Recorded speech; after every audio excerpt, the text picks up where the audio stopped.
Hey, what's going on YouTube? Hiker Dave, NE here. Thank you for clicking. I have been listening to a lot of podcasts and a bunch of videos. Mainly I'm focusing on encounters lately, the past week or so.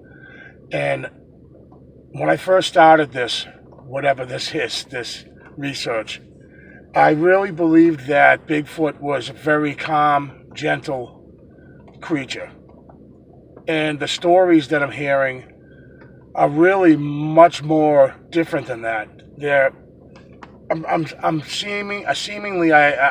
hearing a lot more accounts of Bigfoot being violent, um, potentially deadly type things that I'm hearing.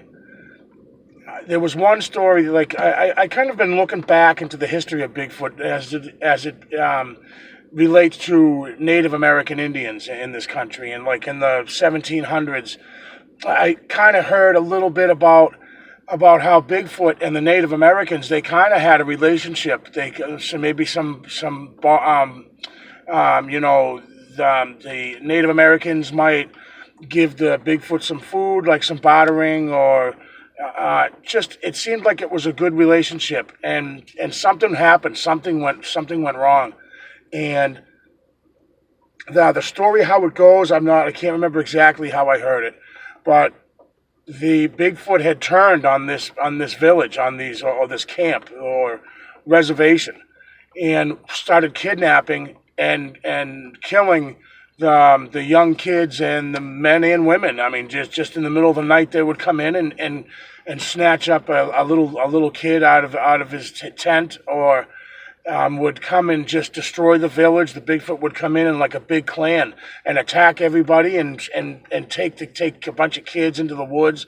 And there's accounts that they're eating them, that they were eating these little kids. I mean, that's insane. That's crazy. And the adults in this camp had enough. They were fed up with it. They saddled up on their horses and they took off with their scabbards and their colts, and they went after this clan.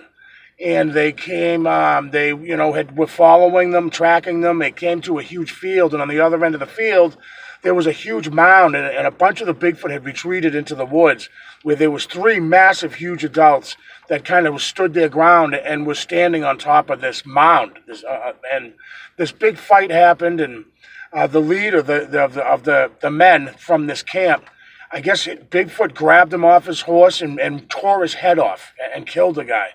And then there was his guys that were with him. They chased the Bigfoot into the woods. They captured a couple of the Bigfoot and chopped its head off. And they came out back into the field and burned their bodies. And they discovered that in this mound that they were kind of protecting, it seemed like, were bodies of children, like 20 or 21 bodies of children from their camp area. That blows my mind listening to that. Like, if that stuff really happened, that's insane. I'm not saying I don't believe it, and I'm not saying I do, but it's crazy, the thought that something like that would happen, that they were fighting like that, and it was a well-known thing. Bigfoot is dangerous, and I'm starting to really believe now, the more and more deeper I go down this rabbit hole, Bigfoot's a wild creature. And like any other wild creature, you can't tame it. It's wild. And I think that the potential is there for a hungry Bigfoot. You know what I mean? If the stars align correctly and everything happens, in a perfect lined up way, there is the potential there for a Bigfoot to kill somebody. I'm not saying to eat them, but to definitely kill them or be aggressive. I mean, a lot of these encounters, I hear of huge logs being thrown, down a mountain or a hill at these hikers or whoever, just people in the woods, rocks and boulders being thrown, and attacks on cabins where they're banging on the side of the cabin and scaring the heck out of everybody in the cabin. So I'm naive. When I first started, I just didn't think that, and I would hear stories of really aggressive stories of Bigfoot, how they would, kill this hunter's dog and stuff like that. Well, no kidding. We're right in their backyard and we're pushing them.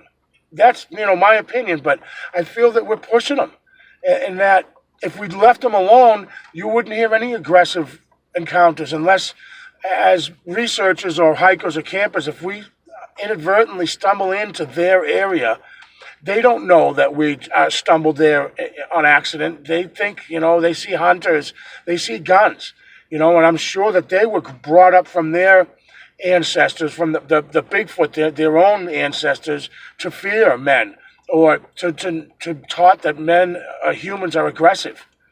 So, I'm out in the woods, traipsing around out there, trying to get as close as I can, and I'm afraid maybe that it might not be the right thing to be doing. I'm not going to stop. Now, this is my point. Now, it doesn't mean I'm going to stop doing what I'm doing. But I think that fear that I've been feeling lately, and I feel like someone's watching me, I'm being followed, there's more to that, I think, than just a feeling that I have. Like it's, I think there's a reason for it.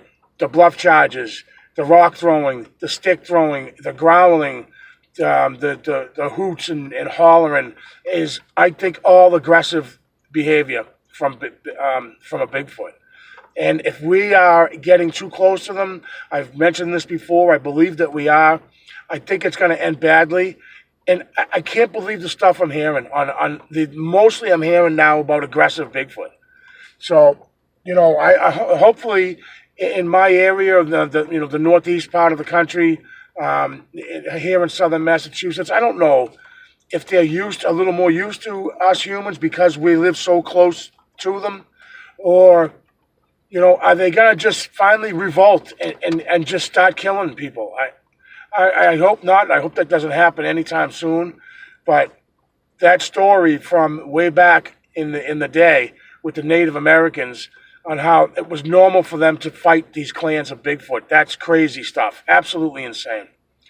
So I'm going to go out for a hike. It's snowing like a banshee out. It's April 7th, for crying out loud. And we're having like a snowstorm here in southeastern Massachusetts. The weather here is crazy, guys. All right, I got a couple of hours of daylight left. And I really do appreciate you guys clicking. And I'll see you on the next one.